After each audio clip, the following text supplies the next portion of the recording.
ಶ್ರೀಗುರುಭ್ಯೋ ನಮಃ. ಪರಮಗುರುಭ್ಯೋ ನಮಃ. ಶ್ರೀಮದಾನಂದತೀರ್ಥಭಗವತ್ಪಾದಾಚಾರ್ಯಗುರುಭ್ಯೋ ನಮಃ. ಮುಕ್ತಿಪ್ರದಾಯಕ ವಾಸುದೇವಾಯ ನಮಃ. ವೃಂದಾವನೇ ಮದನಮರ್ದನರುದ್ರಹೃದ್ಯಂ ಸದ್ಭಿಪ್ರವಂದಿತಪದಂ ಮದನಾಭಿರಾಮಂ ವೃಂದಾರಕೇಂದ್ರಮರುದಂ ಶಸುಮರ್ದಿತಾಂಗಂ ರಕ್ಷೋ ವಿದಾರ್ಯವರದಂ ಪ್ರಣಮಾಮಿ ರಾಮಂ. ಬುದ್ಧಿರ್ಬಲಂ ಯಶೋಧೈರ್ಯಂ ನಿರ್ಭಯತ್ವಂ ಅರೋಗತಾ ಅಜಾಡ್ಯಂ ವಾಕ್ಪಟುತ್ವಂ ಚ ಹನುಮತ್ಸ್ಮರಣಾತ್ ಭವೇತ್. ಕಾಮಧೇನುರಥಾ ಪೂರ್ವಂ ಸರ್ವಾಭೀಷ್ಟಫಲಪ್ರದಾ ತಥಾ ಕಲೌ ವಾದಿರಾಜ ಶ್ರೀಪಾದೋಭೀಷ್ಟದಃ ಸತಾಂ. ಶ್ರೀಮತೋ ರಾಘವೇಂದ್ರಸ್ಯ ನಮಾಮಿ ಪದಪಂಕಜೇ ಕಾಮಿತಾಶೇಷಕಲ್ಯಾಣಕಲನಾಕಲ್ಪಪಾದಪೋ. ಶ್ರೀಗುರುಭ್ಯೋ ನಮಃ. ಪ್ರಾತಃ ಕಾಲದಲ್ಲಿ ಭಗವಂತನನ್ನು ಕಂಡಾಕ್ಷಣ ಅವನನ್ನು ಸ್ತೋತ್ರ ಮಾಡತಕ್ಕಂತಹ ಕ್ರಮ ಅದು ಪ್ರಾಚೀನವಾಗಿರತಕ್ಕಂತಹ ಸನಾತನ ಸಂಸ್ಕೃತಿಯಲ್ಲಿ ಮುಂಚೆಯಿಂದಲೂ ಬಂದಿದೆ.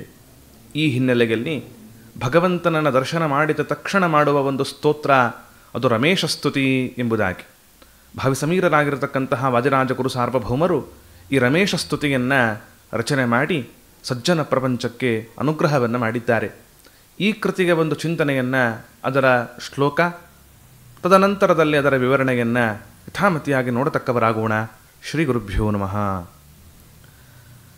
ಪ್ರಾತಃಸ್ಮರಾಮಿ ವರಕುಂಡಲಶೋಭಿಗಂಡಂ ಶೀತಾಂಶುಮಂಡಲಮುಖಂ ಸಿತವಾರಿಜಾಕ್ಷಂ ಆತಾಮ್ರಕಮ್ರಮುದಿತಾಧರಬಿಂಬಜೃಂಭೀ ಧ್ಯಾತೃಪ್ರಹರ್ಷಕರಹಾಸರಸಂ ರಮೇಶಂ.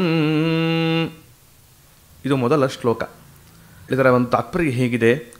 ಪ್ರಾತಃಸ್ಮರಾಮಿ ವರಕುಂಡಲಶೋಭಿಗಂಡಂ. ಪ್ರಾತಃ ಕಾಲದಲ್ಲಿ ಭಗವಂತನನ್ನು ಹೇಗೆ ಸ್ತುತಿಸಬೇಕು, ಅವನು ಹೇಗಿದ್ದಾನೆ ನಮ್ಮ ಭಗವಂತ? ರಮೇಶ ಅವನು, ಅಂದರೆ ರಮಾದೇವಿಯಾಗಿರತಕ್ಕಂತಹ ಲಕ್ಷ್ಮೀದೇವಿಗೂ ಒಡೆಗನಾದವನು.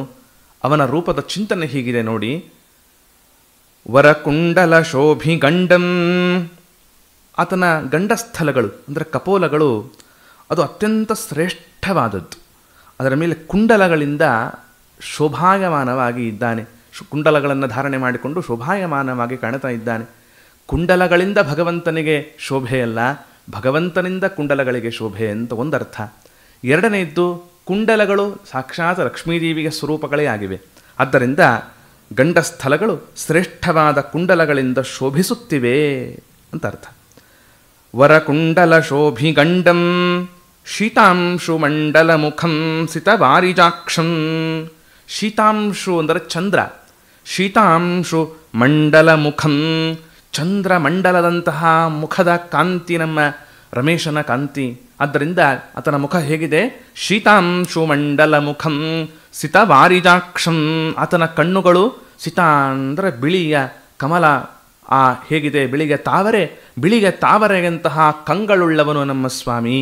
ಆದ್ದರಿಂದ ಶೀತಾಂಶು ಮಂಡಲ ಮುಖಂ ಸಿತವಾರಿಜಾಕ್ಷಂ, ಚಂದ್ರಮಂಡಲದಂತಹ ಮುಖದಿಂದ ಕೂಡಿದ, ಬಿಳಿಯ ತಾವರೆಯಂತಹ ಕಣ್ಣುಗಳಿಂದ ಕೂಡಿದ, ಆತಾಮ್ರ ಕಮ್ರ ಮುದಿತಾಧರ ಬಿಂಬ ಜೃಂಭೀ ಧ್ಯಾತೃಪ್ರಹರ್ಷಕರಹಾಸರಸಂ ರಮೇಶಂ.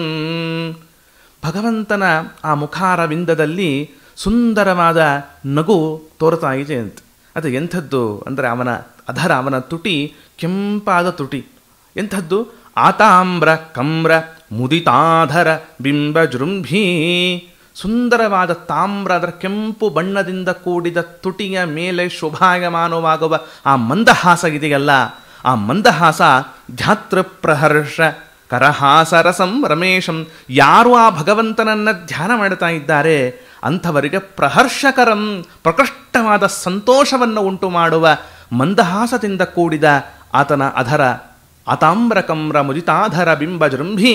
ಆತನ ಮಂದಹಾಸ ಎಲ್ಲರನ್ನು, ಆತನ ಮಂದಹಾಸ ಸಜ್ಜನ ಪ್ರಪಂಚ ಯಾರವನನ್ನು ಧ್ಯಾನ ಮಾಡ್ತಾ ಇದ್ದಾರೆ ಅವರಿಗೆ ಪ್ರಫುಲ್ಲತೆಯನ್ನು, ಅವರ ಜೀವನದಲ್ಲಿ ಭಾಗ್ಯದ ಭಾಗ್ಯೋದಯವನ್ನು, ಸಂತೋಷದ ಚಿಲುಮೆಯನ್ನು ಕೊಡತಕ್ಕಂತಹ ಮಂದಹಾಸ ಆ ನಮ್ಮ ಭಗವಂತನ ರಮೇಶನ ಮಂದಹಾಸ.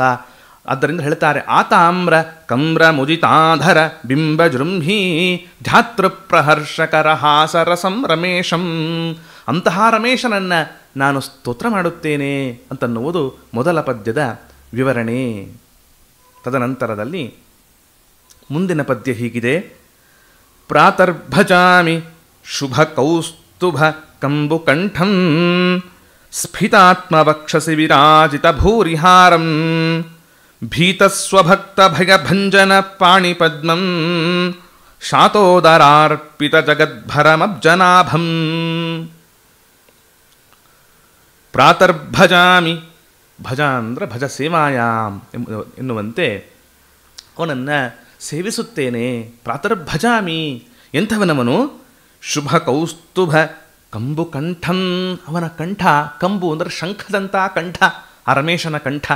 ಆ ಶಂಖದಂತಹ ಕಂಠ ಶುಭ ಕೌಸ್ತುಭ ಮಾಲೆಯನ್ನು, ಮಂಗಲಕರವಾಗಿರತಕ್ಕಂತಹ ಬ್ರಹ್ಮದೇವರಿಂದ ಅಭಿಮನ್ಯವಾಗಿರತಕ್ಕಂತಹ ಕೌಸ್ತುಭ ಹಾರವನ್ನು ತಾನು ಕಂಠದಲ್ಲಿ ಧಾರಣೆ ಮಾಡಿದ್ದೇನೆ. ಆ ಕಂಠವಾದರೂ ಹೇಗಿದ್ದೆ? ಕಂಬು ಕಂಠಂ, ಶಂಖದಂತಹ ಕಂಠ ನಮ್ಮ ರಮೇಶನ ಕಂಠ.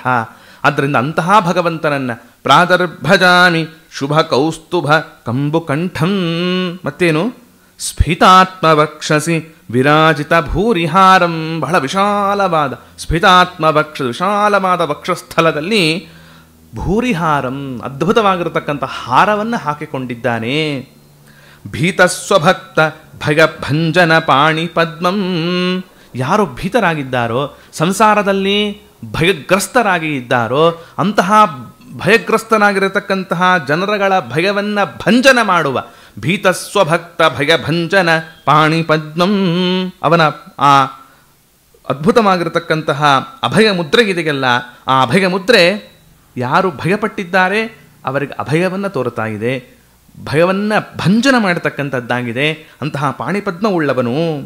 ಶಾತೋದರಾರ್ಪಿತ ಜಗದ್ಭರಮಬ್ಜನಾಭಂ, ಅದಕ್ಕೆ ಅಂತಾರೆ ಮಧ್ವಾಚಾರ್ಯರು, ಆತನ ಹೊಟ್ಟೆ ಬಹಳ ಸಣ್ಣಕ್ಕಿದೆಯಂತೆ ನಮ್ಮ ಸ್ವಾಮಿಯ ಹೊಟ್ಟೆ.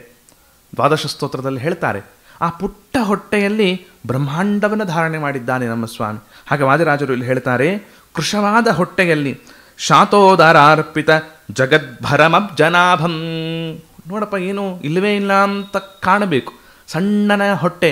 ಆ ಸಣ್ಣನೆಯ ಹೊಟ್ಟೆಯಲ್ಲಿ ಇಡೀ ಜಗತ್ತನ್ನೇ ಧಾರಣೆ ಮಾಡಿದ ವಿಶ್ವಂಭರ ನಮ್ಮ ಸ್ವಾಮಿ ರಮೇಶ. ಆದ್ದರಿಂದ ಜಗತ್ತಿನ ಭಾರವನ್ನು ಇಟ್ಟುಕೊಂಡಿರತಕ್ಕಂತಹ ಆ ರಮೇಶನನ್ನು ಭಜಾಮಿ, ಸೇವಿಸುತ್ತೇನೆ ಎಂಬುದಾಗಿ ಎರಡನೆಯ ಪದ್ಯದಲ್ಲಿ ವಿವರಣೆಯನ್ನು ಕೊಡ್ತಾ ಇದ್ದಾರೆ ವಾದಿರಾಜಗುರುಗಳು. ಮೂರನೆಯ ಪದ್ಯ ಹೀಗಿದೆ.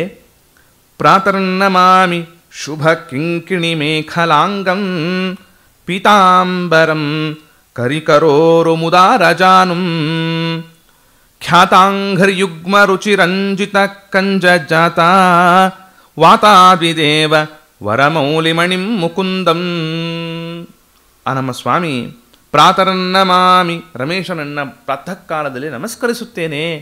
ಮತ್ತಿನ್ನು ಹೇಗಿದ್ದಾನವನು? ಶುಭ ಕಿಂಕಿಣಿ ಮೇಖಲಾಂಗಂ, ಆತನ ಸೊಂಟಕ್ಕೆ ಒಂದು ಸೊಂಟಪಟ್ಟಿಯನ್ನು ಕಟ್ಟಿಕೊಂಡಿದ್ದಾನಂತೆ. ಆ ಸೊಂಟಪಟ್ಟಿ ಕಿರುಗೆಜ್ಜೆಗಳಿಂದ ಕೂಡಿದೆಯಂತೆ. ಅದಕ್ಕೆ ಹೇಳ್ತಾರೆ ಶುಭ ಕಿಂಕಿಣಿ ಮೇಖಲಾಂಗಂ, ಎಲ್ಲವೂ ಶುಭ. ಅನಂತ ಕಲ್ಯಾಣ ಗುಣ ಪರಿಪೂರ್ಣನಾದ ನಮ್ಮ ಸ್ವಾಮಿಯ ಆ ಅವಯವಗಳು ಮಂಗಲಕರವಾದವುಗಳು, ಆತನ ಹಾಕಿಕೊಂಡಿರತಕ್ಕಂತಹ ಆಭರಣಗಳು ಮಂಗಲಕರವಾಗಿರತಕ್ಕಂಥದ್ದಾದ್ದರಿಂದ ಶುಭ ಕಿಂಕಿಣಿ ಮೇಖಲಾಂಗಂ, ಗೆಜ್ಜೆಗಳಿಂದ ಕೂಡಿರತಕ್ಕಂತಹ ಮೇಖಲ, ಆ ಸೊಂಟಪಟ್ಟಿ. ಮತ್ತು ಪೀತಾಂಬರಂ, ಬಟ್ಟೆಯನ್ನು ಉಟ್ಟುಕೊಂಡಿದ್ದಾನ. ಹೌದು, ನಮ್ಮ ಸ್ವಾಮಿ ಅದ್ಭುತವಾದ ಸುಂದರವಾದ ಬಟ್ಟೆ. ಬಟ್ಟೆ ಅಂದರೆ ನಾವು ಉಟ್ಟುಕೊಳ್ಳುವಂತಹ ಬಟ್ಟೆಯಲ್ಲ, ಅಪ್ರಾಕೃತ ಸ್ವರೂಪಿಯವನು. ಆದ್ದರಿಂದ ಪೀತಾಂ ಅದು ಲಕ್ಷ್ಮ್ಯಾತ್ಮಕವಾದದ್ದು ಅಂತ ಅರ್ಥ. ಯಾವುದ್ಯಾವುದನ್ನೆಲ್ಲ ವರ್ಣನೆ ಮಾಡುತ್ತಾ ಇದ್ದಾರೆ, ಆತನ ಕಿವಿಯ ಓಲೆಗಳಾಗಿರಬಹುದು, ಆತನ ಬಟ್ಟೆ ಆಗಿರಬಹುದು, ಆತನ ಒಡ್ಯಾಣ, ಡಾಬು, ಯಾವ ಯಾವ ಅಲಂಕಾರಿಕವಾಗಿರತಕ್ಕಂಥ ಭೂಷಣಗಳನ್ನು ಇಲ್ಲಿ ವರ್ಣನೆ ಮಾಡುತ್ತಾ ಇದ್ದಾರೆ, ಎಲ್ಲವೂ ಲಕ್ಷ್ಮ್ಯಾತ್ಮಕವಾದದ್ದು. ನಾವು ಉಟ್ಟುಕೊಳ್ಳುವಂತೆ ಅಂತ ಭಾವಿಸಬೇಡಿ, ಅಪ್ರಾಕೃತ ಸ್ವರೂಪಿಯವನು. ಆದ್ದರಿಂದ ಪೀತಾಂಬರಂ, ಒಳ್ಳೆ ಹಳದಿಯಾಗಿರತಕ್ಕಂತಹ ಬಂಗಾರದ ಹಳದಿಯ ಬಣ್ಣದಿಂದ ಕೂಡಿದ ಬಟ್ಟೆಯನ್ನು ಧಾರಣೆ ಮಾಡಿದ್ದಾನೆ. ಪೀತಾಂಬರಂ ಕರಿಕರೋರು, ಕರಿ ಅಂದರೆ ಆನೆ, ಆದ್ದರಿಂದ ಕರಿಕರೋರು ಮುದಾರಜಾನುಂ, ಆ ಆನೆಯ ಸೊಂಡಲೇನಂತೆ ಇರತಕ್ಕಂತಹ ತೊಡೆಯವನದ್ದು. ಉದಾರ ಜಾನುಂ, ಹಾಗಿದೆ ನಮ್ಮ ಸ್ವಾಮಿಯ ತೊಡೆಗಳು. ಖ್ಯಾತಾಂಘ್ರಿ ಯುಗ್ಮ ರುಚಿರಂಜಿತ ಕಂಜಜಾತ, ಆತನ ಎರಡು ಪಾದಗಳು ಅದು ಹೇಗಿದೆ? ಖ್ಯಾತ, ಅದ್ಭುತ ಪ್ರಸಿದ್ಧವಾಗಿರತಕ್ಕಂತಹ ಆತನ ಪಾದಗಳು. ಯಾವ ಪಾದಗಳು ಅಹಲ್ಯೆಯನ್ನು ಉದ್ಧಾರ ಮಾಡಿದವೋ, ಯಾವ ಪಾದಗಳು ಆ ಬಲಿಯನ್ನೇ ತಾನು ಕೆಳಗಿನ ಲೋಕಕ್ಕೆ ತುಳಿತಕ್ಕಂತಹವನಾಗಿ ಉದ್ಧಾರವನ್ನು ಮಾಡತಕ್ಕವನಾದನೋ, ಯಾರ ಪಾದಗಳು ಸಕಲವಾಗಿರತಕ್ಕಂತಹ ಆ ಋಷಿಮುನಿಗಳಿಂದ ಸೇವಿತವಾಗಿರತಕ್ಕಂಥದ್ದಾಗಿದೆಯೋ ಅಂತಹ ಪ್ರಸಿದ್ಧವಾದ ಪಾದಗಳು ಎಂಥದ್ದು? ಖ್ಯಾತಾಂಘ್ರಿ ಯುಗ್ಮ ಅಂದರೆ 2. ಆದ್ದರಿಂದ ಆ 2 ಪಾದಗಳು ರುಚಿರಂಜಿತ ಎಂತ ಹೇಗಿದೆ ಅದು? ಅತ್ಯಂತ ಮನೋಹರವಾಗಿದೆ. ಮತ್ತೇನು? ಕಂಜಜಾತ, ಕಂಜ ಅಂದರೆ ಕಮಲ, ಕಮಲದಲ್ಲಿ ಜಾತ ಹುಟ್ಟಿರ್ತಕ್ಕಂತಹ ಬ್ರಹ್ಮದೇವ. ವಾತ ಅಂದರೆ ಮುಖ್ಯಪ್ರಾಣ, ವಾತಾದಿ ಮುಖ್ಯಪ್ರಾಣನೇ ಮೊದಲಾದ ಅಂತ ಅರ್ಥ. ಬ್ರಹ್ಮದೇವರು, ಮುಖ್ಯಪ್ರಾಣದೇವರು, ವಾದಿರಾಜರು, ಸಕಲವಾಗಿರತಕ್ಕಂತಹ ದೇವತಾ ಶ್ರೇಷ್ಠರೇನಿದ್ದಾರೆ, ಬ್ರಹ್ಮರುದ್ರಾದಿ ದೇವತೆಗಳೇನಿದ್ದಾರೆ, ವರಮೌಲಿಮಣಿಂ ಮುಕುಂದಂ, ಆ ಎಲ್ಲರಿಗೂ ಕೂಡ ಶಿಖಾಮಣಿಯಾಗಿರತಕ್ಕಂತಹ ಮುಕುಂದ ಅಂತಂದರು. ಅಂದರೆ ಒಂದೊಂದು ಕಡೆಯಲ್ಲಿಯೂ ವಾದಿರಾಜರ ಪ್ರಯೋಗದಲ್ಲಿ ಅಷ್ಟು ವಿಶೇಷತೆ. ಮೊದಲನೆಯ ಪದ್ಯದಲ್ಲಿ ರಮೇಶ ಅಂತ ಸ್ತುತಿಸಿದರು, ಆಯಿತಾ, ರಮೇಗೆ ಒಡೆಯನಾದವನು ಅಂತ. 2ನೆಯ ಶ್ಲೋಕದಲ್ಲಿ ಅಬ್ಜನಾಭಂ, ಆ ಭಗವಂತ ಹೇಗಿದ್ದಾನೆ? ಜಗದ್ಭರಂ ಅಬ್ಜನಾಭಂ, ಜಗತ್ತನ್ನೇ ಧಾರಣೆ ಮಾಡಿದ ಕಮಲನಾಭಾಂತ ಅನಂತ ಪದ್ಮನಾಭಾಂತ ವರ್ಣನೆ ಮಾಡಿದರು. ಮೊದಲನೆಯದ್ದು ರಮೇಗೂ ಒಡೆಯನಾದವನು, ಆದ್ದರಿಂದ ರಮೇಶ. 2ನೆಯದ್ದು ಆತ ಎಂಥವನು? ಬ್ರಹ್ಮದೇವರಿಗೂ ಒಡೆಯನಾದವನು, ಆದ್ದರಿಂದ ಕ್ಷರರಿಗೂ. ನೋಡಿ ಎಷ್ಟು ಸುಂದರವಾದ ವಿವರಣೆ ಇದೆ ವಾದಿರಾಜರ ಚಿಂತನೆಯಲ್ಲಿ. ಅವರು ಹೇಳ್ತಾರೆ, ಮೊದಲನೆಯ ಪದ್ಯ ಭಗವದ್ಗೀತೆಗೆ ನೆನಪಿಸುತ್ತೆ ನಮಗೆ. ಕ್ಷರರಿಗೂ ಅಕ್ಷರರಿಗೂ ಉತ್ತಮನಾದವನು ಅಂತ. ಕ್ಷರ ಅಂದ್ರೆ ನಾಶ ಹೊಂದುವವರು, ಅಕ್ಷರ ಅಂದ್ರೆ ನಾಶ ಹೊಂದದೇ ಇರುವವಳು. ನಾಶ ಹೊಂದದೇ ಇರುವವಳು ಲಕ್ಷ್ಮೀದೇವಿಗೂ ಒಡೆಯ ನಮ್ಮ ಸ್ವಾಮಿ. ಕ್ಷರಾದಪಿ ಉತ್ತಮ ಅಕ್ಷರಾದಪಿ ಉತ್ತಮ, ಆದ್ದರಿಂದ ಅವನಿಗೆ ಪುರುಷೋತ್ತಮ ಅಂತ ಕರೀತಾರೆ. ಆದ್ದರಿಂದ ಮೊದಲನೆಯ ಪದ್ಯದಲ್ಲಿ ರಮೇಶ ಅಂತನ್ನುವುದರಿಂದ ಲಕ್ಷ್ಮೀದೇವಿಗೆ ಒಡೆಯ ಅನ್ನುವುದನ್ನು ಸೂಚಿಸಿದರು, ಅಕ್ಷರಗೂ ಉತ್ತಮರು ಅಂತ. 2ನೇ ಪದ್ಯದಲ್ಲಿ ಅವನನ್ನು ಕ್ಷರ ಅಂದರೆ ಸಕಲವಾಗಿರತಕ್ಕಂತಹ ನಾಶ ಹೊಂದುವ ಜೀವರಾಶಿಗಳಲ್ಲಿ ಅತ್ಯಂತ ಉತ್ಕೃಷ್ಟನಾದವನು ಬ್ರಹ್ಮ, ಜೀವೋತ್ತಮ, ಅವನಿಗೂ ಒಡೆಯನಾದವನು, ಆದ್ದರಿಂದ ಅವನಿಗೂ ಜನಕನವನು. ಆದ್ದರಿಂದ ಇಲ್ಲಿ ಏನಾಯಿತು?